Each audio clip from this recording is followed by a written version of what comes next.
سلام، خبرهای تاجیکستان و جهان را در برنامه اخباری آزادی من مومین احمدی تقدیم میکنم. امروز 1 اپریل است و در برنامه این گزارش ها را داریم.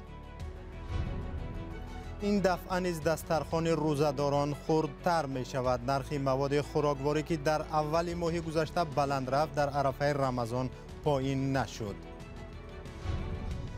سازمان و کشورهای خارجی بیش از 2 میلیارد دلار به افغانستان کمک کردند. این کم بیش از نصف مبلغ کمک است که سازمان ملل متحد درخواست داشت. طالبان مقامات واقعی باید وظیفهشان را اجرا کنند. بحث دو صاحب برای یک زمین. ساکنان مومن آباد میگویند چهارپایانشان جای برای چریدن ندارند. صاحب ملک‌ها این همطوری کار کردن، یگان جا به داد ما نرسیده. دیگه نمیدونم کجا عرض شکایت کنیم. رئیس جمهوری تاجیکستان وضعیت حاضره جهان را نهایت متشنج و بحرانی و مرکب و خطرزا نامید و گفت مسئله استقلال و آزادی بعضی کشورها زیر سوال رفته است، اما از هیچ دولت نام نگرفت. اموالی رحمان روز 1 اپریل در پیام بخشیده با آغاز ماه رمضان گفت کمچین گردیدن آذوقه‌واری و بالاروی نرخ‌ها مردم را از جمله در تاجیکستان سخت به تشویش آورده است. فردا 2 اپریل در تاجیکستان و بسیار کشورهای مسلمانی ماه رمضان فرا می‌رسد. همکارانم مولا رجب یوسفی و شهلای عبدالله یک روز پیش از رمضان به بازارهای دوشنبه رفتند و نرخ‌های مواد غذایی را از نزدیک مشاهده کردند. یک روز پیش از آغاز ماه رمضان بازارهای تاجیکستان سیرآدم‌اند. اکثریت نرخ میپرسند چون عادت کردند که نرخ و نوا در این موسم و ایام بالا می رود. قیمت شدن؟ آرد روغن من این چیزا یکم قیمت شد. چیکار کنیم اکن؟ چیکار میکنیم دیگر؟ قیمت شده که پس کردن نمیشد که باید دیگر. گرانشوی نرخ‌ها امسال یک ماه پیش از رمضان سر شد. از جمله آرد، روغن، شکر و دیگر محصولات نیاز اول قیمت شدند. صاحبکاران به بالاروی قرب دلار اشاره کردند، هرچند برخی ها این را یک بهانه می‌دانند. نرخ نوا اکجان دندان شکن مردم تاجیکستان کار نمیکنه، یگون چی نیست کار نمیکند. با این نرخ نوا نمیکنه. اینا با در جای رمضان در نرخ ارزان شود یک انصاف باشه، نبرات بود در رمضان قیمت کردستند. دلار گفتن دلار فرامد با چی بهانه میکنن؟ مثلا سوزشوارش هم همین خیلی یک میبردارن دیگه باید فروردن قیم با تا رمضان دیگر همین خیلی نرخون نیستن. در دیگر جا رمضان در ارزان میکنن، در تاجیکستان ما نبرات قیمت میکنن. گوشت از کمترین محصولات نیاز اولیه است که نرخش زیاد تغییر نکرده است. فروشنده ها میگویند بهار امسال از سیربارش و غذای چاروا هم فراوان بود. و یکون هم تاثیری بهار میشه، مال وزن میشه گم میکنه. از بر وقتر اومد رمضان برای همین در خلوه حالی هم خیلی سود است. گوشت قیمت نشده. مثلا مال میگیری 150 کیلو میکنه 130 کیلو، 20 کیلو کم میکنه بعد قیمت میشه. مقامات به خاطر تنظیم نرخ در رمضان و دیگر عیدها یارمارکه‌ها تشکیل می‌کنند. در این یارمارکه‌ها محصولات نسبتاً ارزان به فروش گذاشته می‌شود، اما صفت و حجم این محصولات همه را قانع نمی‌کند. برخی ساکنان دعوت دارند که نظارت نرخ در عید و جشن‌ها جاری کرده شود. یک نظارت باشد که باید همون درآمد مردم دیدن نرخ‌گذاری هم خیلی شود. برای چی وقتی که نرخ‌گذاری از درآمد مردم بالا کشید این به خوبی نمی انجامد. حکومت طالبان در افغانستان را هنوز هیچ کشور بر رسمیت نشناخته است و وضع در این کشور بحرانی است. کشورهای ابرقدرت در این شرایط راه کمک رسانیدن به مردم افغانستان را جستجو می کنند. دیروز در قطر، آلمان و بریتانیا کنفرانس آنلاینی کشورهای کمک رسانی افغانستان را دایر نمودند. سازمان ملل متحد که سرپرستی این نشست را بر دوش داشت میگوید 41 دونور بین المللی عهدهدار شدند که همگی 2 میلیارد و 440 میلیون دلار به افغانستان کمک رسانند. این هم در حالی است که طبق نقشه میبایست مبلغی خیلی بیشتر از آن جمع میشد. همکارم شهلای گلخواجه در این باره گزارش میدهد. روز پنجشنبه 31 مارت کشورهای کمک رسانی افغانستان عهدهدار شدند که به این دولت 2 میلیارد و 440 میلیون دلار یاری بشردوستانه رسانند. سازمان ملل متحد میخواست که در دایره بزرگترین کمک بشردوستانه به افغانستان 4.4 میلیارد دلار جمع آوری شود. дабири кулли созмони милал дархост намуд ки кишварҳои донор бидуни шартгузорӣ ба афғонистон кӯмак фароҳам оранд, зеро 9 миллион аҳолии ин кишвар бо гуруснагӣ мувоҷеҳ ҳастанд. қабл аз ин даъват бритониё ваъда дод ки ба афғонистон 286 миллион фунт стерлинг ва ё муодили 374 миллион доллар ёрӣ мерасонад. чун қатъи маблағгузорӣ дар ин кишвар баъди ба сари қудрат омадани толибон дар моҳи августи соли гузашта боиси шиддат гирифтани буҳрони иқтисодӣ шуд ва ҳоло ҳар шашумин нафар асосан ба кӯмаки ғизоӣ эҳтиёҷ доранд. мартин гриффитс раиси кумитаи башардӯстона рӯзи чоршанбе дар нишасти хабарӣ ки дар якҷоягӣ бо бритониё, олмон ва қатар ташкил шуда буд, аз изҳороти созмони милал чунин иқтибос овард. афғонҳо ба кӯмаки мо барои рушди иқтисодӣ, нигаҳдории кишоварзии худ ва таъмини фаъолияти асосии хадамоти иҷтимоӣ ниёз доранд. созмони милал мегӯяд кӯмаки башардӯстонае ки барои ҷамъоварии он даъват шудааст нисбати маблағе ки дар соли 2021 хоста шуда буд 3 баробар бештар мебошад. феълан танҳо 13% он гирд оварда шуда, ин пул на тавассути мақомот балки мустақиман тариқи созмонҳои имдодӣ расонида мешавад. амрико баъди он ки толибон тасмимашро дар нисбати таҳсили духтарон бекор намуд, мулоқот бо ин гурӯҳро дар қатар лағв кард ва бо ин нишон дод ки ҳама гуна иқдомҳо дар нисбати ҳуқуқи башар метавонанд дар муносибат бо ин гурӯҳ мустақиман таъсир расонад. мо ҷонибдори рафъи он маҳдудиятҳо ҳастем. умедворам ӯҳдадориҳое ки мо дар ин конферонс мегирем бо ин маҳдудиятҳо хотима намеёбанд. ман талошҳои ҳозираро эҳсос мекунам.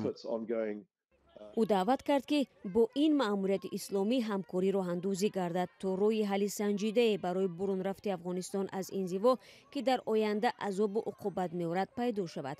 бино ба иттилои созмони милал ҳудуди 23 миллион нафар ҷиддан бо амнияти ғизоӣ рӯбарӯ мебошанд, зеро афғонистон низ бо хушксолии бадтарин дар 30 соли ахир мувоҷеҳ аст ва 10 миллион кӯдак ба кӯмаки фаврӣ ниёз доранд.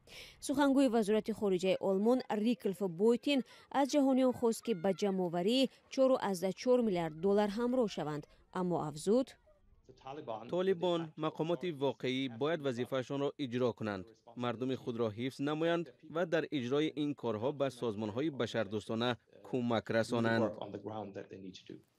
шумо барномаи ахбори озодиро тамошо доред. дар ин фурсати барнома порчае аз суҳбати ҳамкорони мо дар барномаи гапи озодро мебинем ки ин дафъа дар бораи қатъи тафтишҳои пайдарҳами фаъолияти соҳибкорону тоҷирон аст. барнома фардо соати 13 ба вақти душанбе ва 11 ба вақти Москав дар ҳамин канали Озодӣ видео саҳифаи радиои Озодӣ дар фейсбук ва озодӣ.орг нашр мешавад.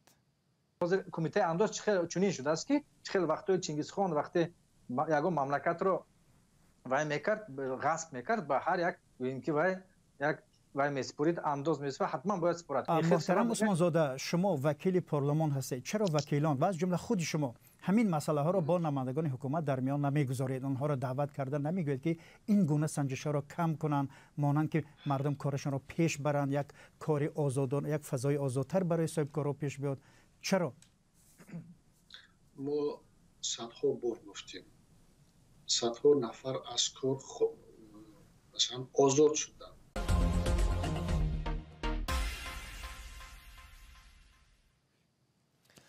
дар пайи таҳримҳои Русия барои ҷангаш бо Украина, YouTube пахши реклама дар ин кишварро қатъ кард. ин ба он маъност ки минбаъд барои пахшу нашри наворҳое ки онҳоро дар Русия тамошо мекунанд YouTube пул намедиҳад.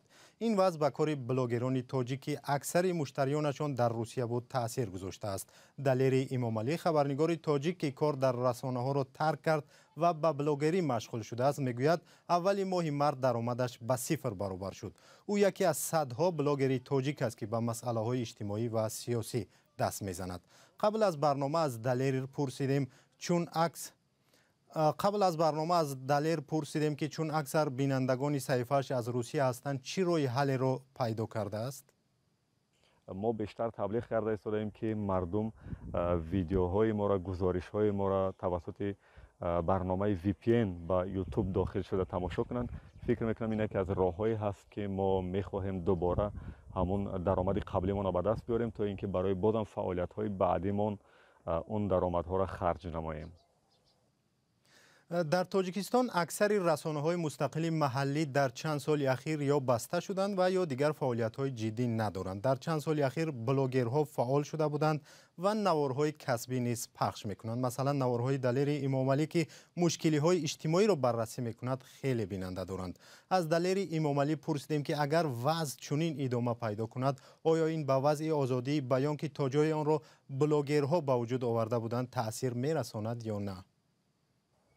من فکر میکنم که بله تاثیر میرساند و الکی تاثیرش احساس شده ایستاده است، چون خودی من برای تهیه گزارش ها یا سفر به شهر و ناحیه ها که از همین حساب مبلغ صرف میکردم از حسابی هیچ کسی دیگر نه، الکی این سفرها ما 15-20 روز اخیر به تاخیر گذاشتم برای ماهای بعدی که ببینیم وضعیت باز دوباره معتدل شود. ما سلسله سفرها داشتیم به فرخار و دنغره و اشت و کانی بادام و وحدت و اینجاها و نیت داشتیم که باز شهرهای دیگر هم هر ماه دو شهر و ناحیه سفر کنیم و کمبود و پیشرفت‌ها را برابر با مردم پیشنهاد کنیم، ولی متاسفانه که همین درآمدها به صفر برابر شد.